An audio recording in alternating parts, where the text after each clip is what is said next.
Okay, so I want to talk about this Burundi coffee that I have. So Burundi, small country in East Africa, makes phenomenal coffee. Um, the region that it's from is Muyinga, and Muyinga is a very remote area, and they are exceedingly great at making natural processed coffees. Which you'll find, like natural processed coffees, because they don't use water, they're much more feasible for farmers who are not near a wet mill to be able to like process their own coffee, and it's much simpler of a process than having to have a centralized wet mill that you need to get the picked cherries to quickly. The Muyinga has like this amazing fruit note to it. It's like fruity pebbles. It just is like huge smell, very prominent. It's really smooth, very bright, amazing coffee.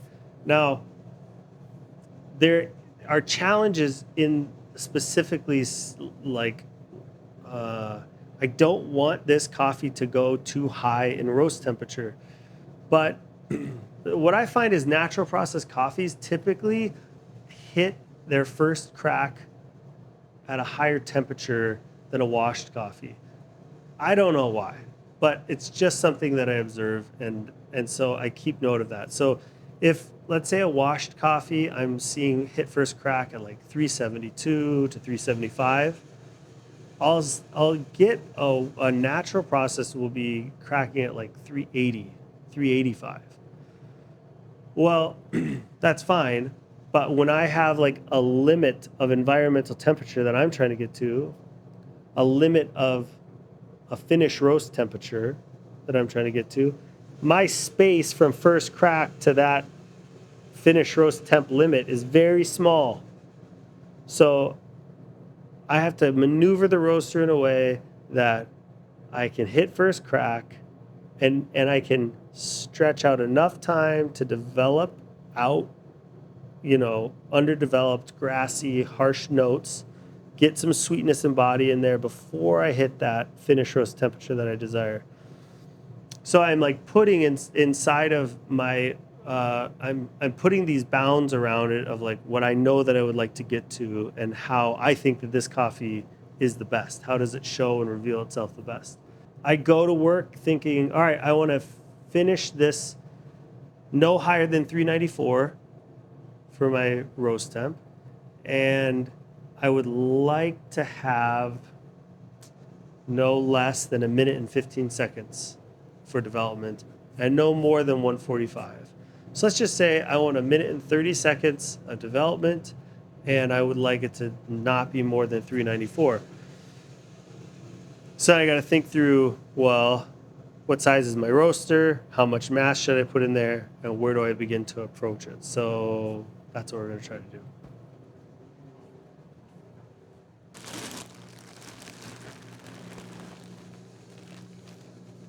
Burundi. Burundi. These are pretty incredible beans. I'm going to do 12 pounds of coffee. It's a 25-pound roaster. So you think about like half, that's a good spot to start. I got plenty of room to be able to control what's going on. I'm going to kill the flame, and I'm going to close the air for me to start with. Well, I'm going to charge at about 400 degrees. But what does that mean? 400, I would say, is it's not too low. I'm not trying to push these really hard. I wanted to get them going, and then I really am going to try to level them out, almost having the rate of rise be held flat towards the end of the roast. So, clear my time, close my thing, start it up.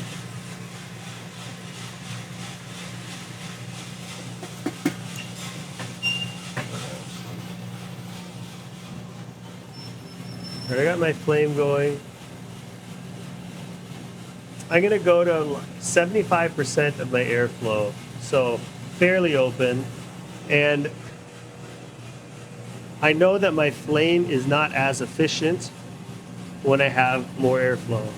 So I'm not worried about having a lot of, I'm gonna put 6 inches of flame, which is my maximum. I'm gonna have maximum flame to start with on this one because I know I have enough airflow that my flame isn't super efficient, but I want to get heat going. I want to transfer some heat on this. So my environmental temperature has already turned around.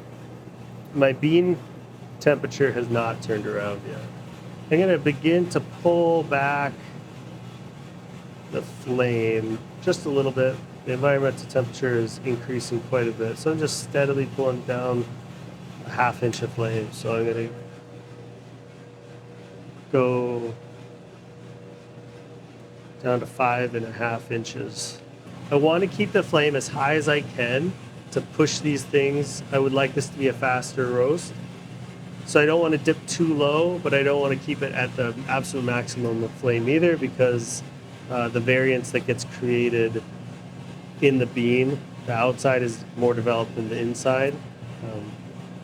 Higher airflow will help even out development because the moisture, which is how beans get developed, is affected with higher airflow. It will help move that heat through the moisture of the bean. So high airflow is good for that. I'm checking out my temps here. I'm looking at the rate of rise between my bean. I'm looking at the rate of rise of my environment, and I'm looking at my time. I want to allow it to move right now. I want the heat to go up, and I'm really gonna try to push these solidly until I get to that, essentially like what I would consider the finished environmental temperature. The sooner I can level out my environmental temperature means that the sooner I'll be able to make a leveled out rate of rise from my bean temperature. So we're increasing, the environment is increasing by 0.2, 0.3, 0.2, 0.2, 0.2. So that's really nice. It's not too harsh, it's not too strong. I got good airflow. I'm at about 260 degrees on the beans, which is kind of when beans begin to liven up. They wake up. The Maillard reaction is we're just on the edges of that. Once the beans are totally alive, that's when the Maillard reaction is fully occurring and all these compounds are interacting. So I am at now 440 for the environment and the beans are at 275 degrees. Because they're natural, they had a different tone to begin with, but you can tell they're taking on this nice yellow, orangey tone to them. So now I'm going to begin to back off my flame, and I'm going to watch my environmental temperature here. Where is it that I begin to see it just slow down on its increase? I dropped down to 4.2, so 513, 294 for the bean temp and 447 for the environment, and I went to 4.2 inches. I dropped down more than an inch of flame, and it's a significant amount inside of the roaster. We're definitely, I'd say 5 minutes, 30 seconds, 300 degrees. 447, yellowing has occurred. I'm going from first phase fully, I am in second phase now. And like I said, now I'm going to be watching this environmental temp and trying to just pull this puppy steady. So I'm going to pull it back 0.2 inches. I'm going to pull it back again, another 0.2 inches. And I'm just watching this right here. I'm not too worried about my bean temp just because I know this will behave how this behaves. But this has to I have to do this first in order for that to do what I want it to do. So how I get my bean to act in a certain way is what I have to first do with my environment. So I'm going to bring this down again. I'm going to knock it down to 3.2 inches, so 640 time, 330 bean, 449 for the environment, and I'm going on 3.2 inches here. I'm seeing my environmental temperature begin to decrease, okay?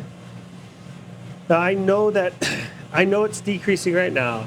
I know it's gonna come rising back up 3 inches of flame is not such a low flame setting that my environment is just going to keep plummeting.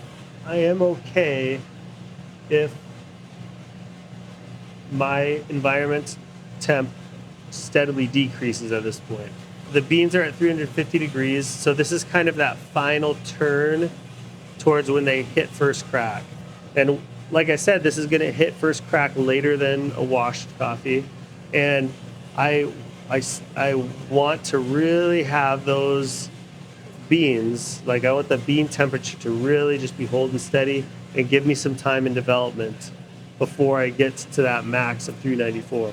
If I could drop this at like 392, 393, that'd be really cool. How this bean has been acting is that once it hits first crack, it just begins to move pretty quick. So I usually am hitting that that higher threshold of temperature that I'm looking for. So let's take a peek. They're taking on some nice color. They're looking nice and even. So we're just at 370 for the bean temperature. And we got an increased environmental temperature, so I'm gonna bring that down again. And we're just about to hit first crack. So 373. I'm looking at my environmental temp right now. I want it to go down. I'm gonna go, so I heard the first little crack, which you don't count the first one. I heard a second. I'm at 380 and 381, and this is, you know, we're now in first crack. 915, 383, and 443. 383 for bean temp. So, and as you can see, it's picking up, man. So I'm just gonna drop my flame. I'm pulling my flame almost to zero. And I'm just gonna let that environment decrease significantly. I'm just gonna let it drop. I'm not worried about it. These beans are hot. The environment is still hot, even though it's 400, even though it's dropping in temp, it's still moving so fast. So now I'm gonna just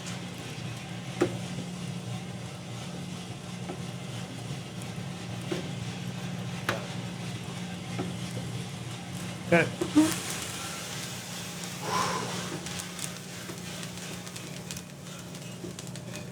Wow. That wasn't fast. The smell really was there at the end. It just really opened up right at that 394. 393 I wasn't quite there, but right towards at the higher end of 393, it began to open up, and that's why I dropped it at 394. We were at like 50 seconds for developmental time. You set these parameters that you're shooting for, and you're trying to get to them, and you know, the entire roast was 10 minutes.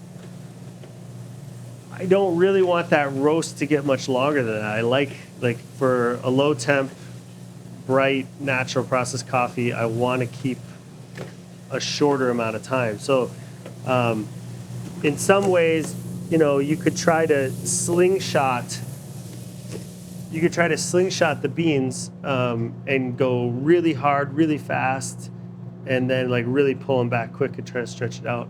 But this batch here, it was okay. 50-second development time, like that's okay. I wanted, I think, like 20 seconds more on there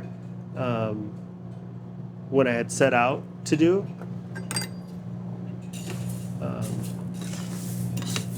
But, you know, the overall time that the beans are like spend in the roaster and that temperature that they're getting to is telling a lot.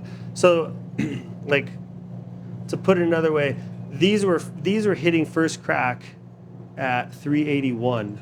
That is almost 10 degrees higher than washed coffees are hitting their first crack in the low 370s. Like, it's not rare to have a coffee. Like, I have an Ethiopian that hits first crack almost every time at like 367, 368, kind of right in there. So those 10 degrees end up like shifting the entire roast. And you really have to like see and observe like just how different they are and where does each bean really shine. And I love this Burundi. And I think it really shines in that like mid 300 mark. But I don't want to go up to 400, even though it would be very easy to get up to that to get my time parameters. So, yeah, sweet. Let's do another batch.